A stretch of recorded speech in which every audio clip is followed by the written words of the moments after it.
경남 창원의 터널 공사 현장에서 사상 최대 규모의 삼국시대 유적지가 발굴되었기 때문입니다. 지난 2016년부터 국토교통부는 경남 창원시 진해구 석동과 성산구 천선동을 연결하는 제2안민터널을 건설하고 있었습니다. 오는 2023년 3월 완공 예정으로 8월말 기준 절반가량 지어진 상태였습니다. 그런데 이곳을 공사하다가 예상치 못한 규모의 유적과 유물이 쏟아져 나오기 시작한 것입니다. 여기서 지난 8월 10일까지 삼국시대 무덤 881기, 그릇받침 등 토기료 2622점, 칼과 칼자루 장식 등 금속기료 1364점, 귀걸이와 목걸이와 같은 장신구료 41점 등 유물 4027점이 출토되었습니다. 이 모든 유적과 유물은 삼국시대 존재했던 가야의 것이었습니다. 관계자는 현재 조사구역의 유적은 낙동강 하류와 남해안 일대 가야 세력의 전성기였던 4세기 후반에 조성된 것으로 추정한다고 말했습니다. 그러면서 당시로서는 매우 큰 도시였을 것이라고 분석했습니다. 현 정부는 시작하면서 국정과제에 고대 가야사 복원 사업을 포함시키고 우리 고대사가 삼국사 중심으로 연구되어 가야사는 제대로 연구가 안 되었다고 지적했습니다. 이 때문에 가야 역사를 찾아야 한다고 했는데 이 외에도 가야를 우리가 제대로 알아야 할 중요한 이유들과 충격적인 사실들이 있습니다. 지금부터 이 내용에 대해서 자세히 살펴보겠습니다.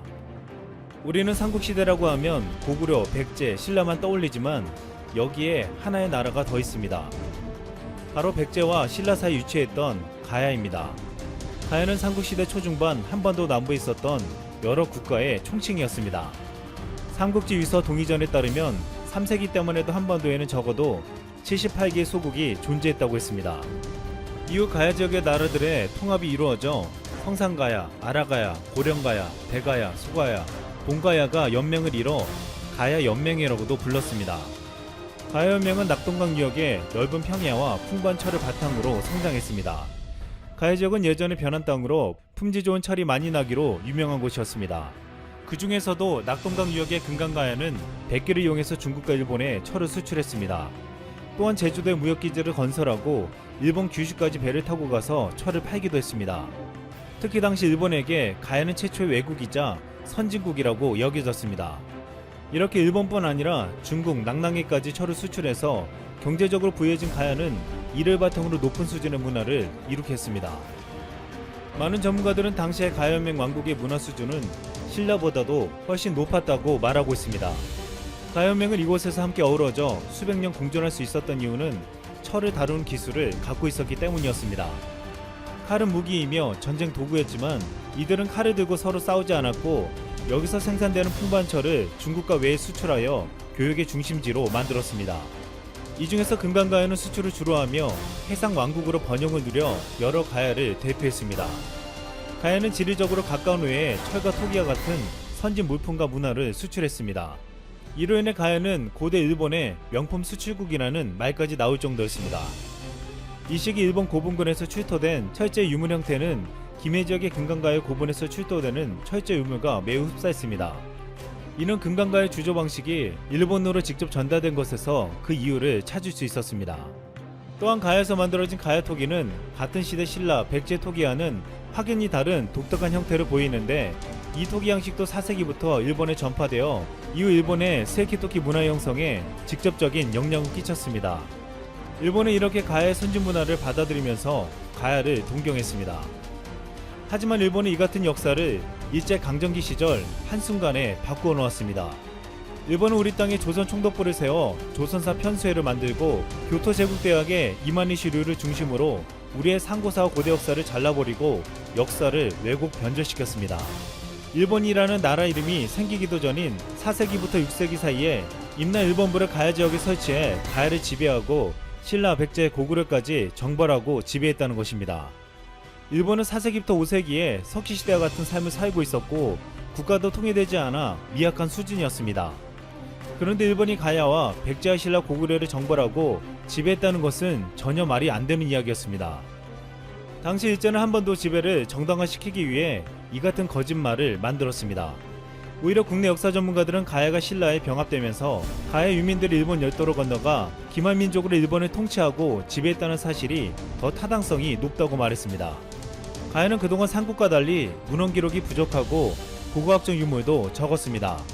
이 때문에 가야는 삼국과 엄연히 수백 년을 공존했지만 잊혀진 왕국으로 표현될 정도였습니다. 찬란했던 가야를 우리에게서 잊혀지게 만든 장본인은 일제였습니다. 일제는 가야사를 바꿔치기 하려고 가야 유적을 파괴했습니다.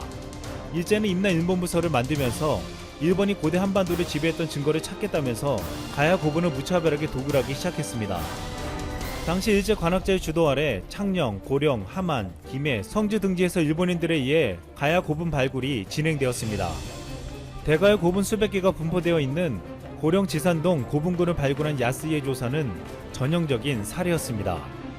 이렇게 해서 일제강점기에 가야 무덤 90%가 무차별하게 도구되었습니다. 이때 일제는 발굴한 상당한 유물을 일본으로 가져가 버리고 수많은 가야 유물을 훼손시켰습니다. 그리고 세월이 지나 이미 하는 역사학자들의 연구를 통해서 임나 일본부설은 거짓임이 드러났음에도 아직도 일본 교과서에서는 임나 일본부설이 기재되어 있습니다.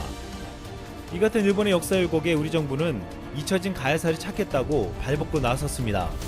지난해 역사문화권 특별법이 만들어지고 가야 역사를 집중적으로 찾기 시작한 것입니다. 이로 인해 지난해부터 올해까지 가야 유적이 연이어 발굴되었는데 예상치 못한 창원 터널 공사에서 가야시대 유물이 대거 쏟아진 것입니다. 가야사를 회복하는 것은 일제가 남겨놓은 거짓 역사를 지우기 위한 것도 있었지만 가야사에는 영원함의 상생과 공동발전의 원동력이 될 소중한 가치가 담겨 있었습니다. 가야는 지금의 경상남북도와 전라북도 지역에 걸쳐 있었기 때문에 찬란했던 가야 영광을 찾으면 영원함의 협력의 장이 열릴 수 있을 것으로 기대되고 있습니다. 실제로 영원함이 힘을 합쳐 역사문화특별법안이 통과될 수 있게 만들었고 가야 고분군을 유네스코 세계유산에 등재시키기 위해 영원함이 함께 준비하고 있습니다. 우리 정부는 앞으로 가야의 수도였던 김해를 신라시대 경주에 버금가는 역사문화도시로 조성하겠다는 구상을 하고 있습니다. 2000년 전 가야는 서로의 차이와 다름을 인정하면서 같음을 추구했습니다. 그러면서 각기 다른 특성을 가진 여러 소국이 상호 교류하면서 독특한 연맹 구조를 형성했습니다. 가야는 고구려 백제 신라 삼국의 틈바구니 속에서도 500년을 넘게 둥지를 들고 살았습니다. 영원함의 갈등이 심해진 지금 가야 역사는 우리 민족에게 어떻게 공존하며 살아가는지를 가르쳐주고 있습니다. 그리고 서로 하나였음을 알게 해주었습니다. 훗날 가야에서 만들어진 가야금은 신라로 가서 음악을 전해주어 우리의 문화를 발전시켰고 가야 왕족의 후손이었던 김유신 장군은 신라의 삼국 통일에 기여하기도 했습니다. 과거 일제가 조선의 전기를 끊기 위해 역사를 조작할 때 임나 일본부서를 가야 지역에 세우고 지배했다고 한 것은 가야가 이토록 우리 민족에게 소중한 가치를 지니고 있음을 알았기 때문이었습니다. 통합과 구독 한 번씩 꼭 부탁드립니다. 저에게 정말 큰 힘이 됩니다. 그리고 저 돈 되는 라디오 맞습니다. 자, 오늘의 제목, 삼성전자가 미국의 도움으로 사실상 세계 5G 시장 독주 체제를 굳혀가며 적수가 없다는 현재 상황, 미국이 삼성을 우주 끝까지 밀어주는 상황에 일본까지 삼성을 도와주는 최고의 시나리오라는 주제로 여러분들과 한번 이야기를 해보도록 하겠습니다. 최근 독일에서 열린 IFA 2019에서 가장 많은 사람들이 관심을 가졌던 키워드가 여러분들은 무엇이라고 생각하시나요? 바로 5G입니다. 이 키워드를 의식한 탓인지 참가한 업체들은 대부분 본인들의 5G 실력을 보여주기 위해 노력했는데요. 그런데 이 중에서 가장 눈에 띄는 업체가 한 곳 있었습니다. 바로 중국 화웨이라는 업체인데요. 중국 최대 네트워크 및 스마트폰 생산 기업입니다. 그리고 화웨이 역시 화웨이에서 생산하는 가장 높은 등급의 플래그십 스마트폰을 독일 미넨 IFA 2019에서 선보였습니다. 특히 삼성을 의식하듯 4G와 5G 제품 모델들을 나눠서 동시에 출시했고 최근 스마트폰 핫 트렌드인 쿼드 카메라까지 장착했습니다. 스펙으론 최고를 찍은 거죠. 제품들의 이름은 어차피 청취자 여러분들께서 사용하실 수 없는 스마트폰이라 아실 필요 없겠지만 말씀드리겠습니다. 그리고 이 스마트폰을 절대 사시면 안 되는데 그 이유 또한 조금 뒤에 말씀드리겠습니다. 우선 화웨이가 발표한 플래그십 스마트폰은 메이트 30, 메이트 30 프로라는 스마트폰입니다. 특히 발표의 골자가 좀 굉장히 중요한데 여기서부터 꼭 들어주셔야 합니다. 화웨이가 대놓고 본인들의 5G 성능을 자랑하면서 모뎀이란 제품을 7나노 반도체 공정을 활용해서 세계 최초로 내놓았다는 이야기를 합니다. 또한 대놓고 삼성과의 5G 칩 성능을 비교하면서 삼성을 비하까지 하는데요. 무한 경쟁 시대에 살아가고 있기 때문에 여기까지는 그렇다 치고 이해할 수 있고 좋았습니다. 굉장히 그럴듯했어요. 모르는 사람이 들으면 정말 대단한 줄 알거든요. 하지만 실제 화웨이라는 양파 껍질을 까보니 정말 큰 문제가 하나 있었습니다. 바로 그 문제는 설계 베이스 버전입니다. 실제 화웨이 기린 모뎀 칩은 미국의 제재 이전에 설계되어 생산되기 시작한 칩이기에 미국의 제재와는 조금 거리가 있는 칩입니다. 따라서 이번 기린 모뎀 또한 암홀딩스의 설계 베이스를 활용해서 만든 칩인데요. 암은 ARM을 의미합니다. 중요한 것은 삼성 혹은 퀄컴이 만드는 암홀딩스의 설계 버전보다 이전 세대를 사용하기에 실제 그 성능이 아무리 공정이 좋아진다고 해도 20%에서 30% 그 베이스가 떨어진다는 게 문제입니다. 일반적으로 반도체 칩의 구동 성능은 반도체 공정 미세와도 분명 직결이 되지만 칩 디자인을 즉 설계를 어떻게 하냐에 따라 또는 설계 베이스 버전을 최신 버전을 썼냐 안 썼냐에 따라서 그 성능은 천차만별입니다. 또 동일한 설계 베이스에 어떤 방식으로 본인들의 칩의 강점을 살려내냐에 따라서도 이 칩의 성능이 바뀌게 되는데요.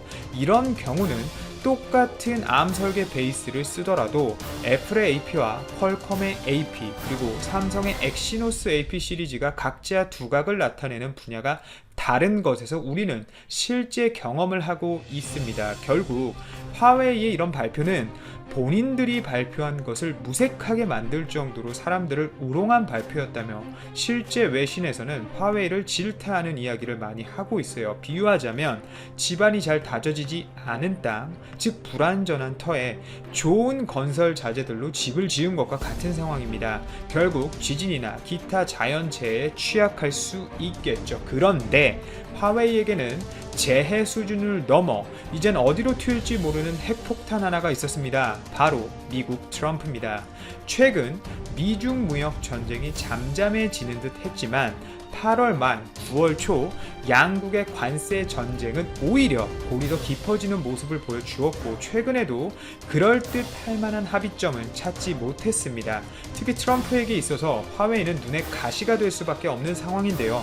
실제 중국과 화웨이가 5G를 더욱 발전시켜서 결론은 군사적인 목표로 사용하려는 야욕을 보이고 있는 상황이기에 세계 최대 최강 군사 강국인 미국에게 있어서는 걸림돌이 될 수 있는 상황이기에 미국은 어떻게 해서든 이 중국이 특허 문제, 기술 탈취 문제 등으로 화웨이를 벼랑 끝까지 몰고 있는 상황입니다.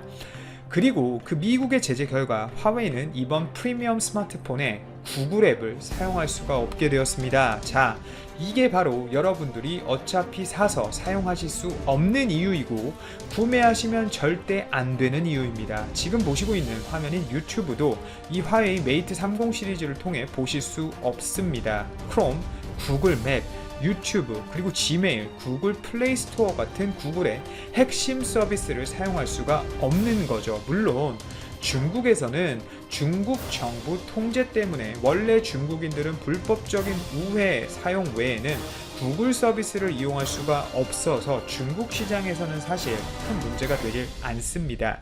하지만 문제는 다른 데 있습니다. 실제 화웨이 스마트폰 매출의 40% 정도 이상이 해외에서 나오고 있다는 점이 화웨이에겐 정말 치명적인데요. 구글 서비스가 지원되지 않으면 해외 시장 판매에 있어서 치명적인 매출 타격을 입을 수밖에 없습니다. 결국 세계 2위 스마트폰 판매 기업에서 다시 애플에게 추월당해 3위로 떨어질 확률이 굉장히 높아지는 거죠. 또한 실제 삼성이 갤럭시 S10 5G, 노트 10 5G 시리즈 및 최근 폴더블 디스플레이를 내세운 갤럭시 폴드 5G를 출시해서 판매하는 이 긴 기간 동안 화웨이는 5G와 관련해서 아무것도 팔지 못하고 시장을 한 발 한 발 장악해 나가는 삼성의 뒷모습만 동동 발구르며 지켜볼 수밖에 없는 상황이었습니다. 그런데 이제는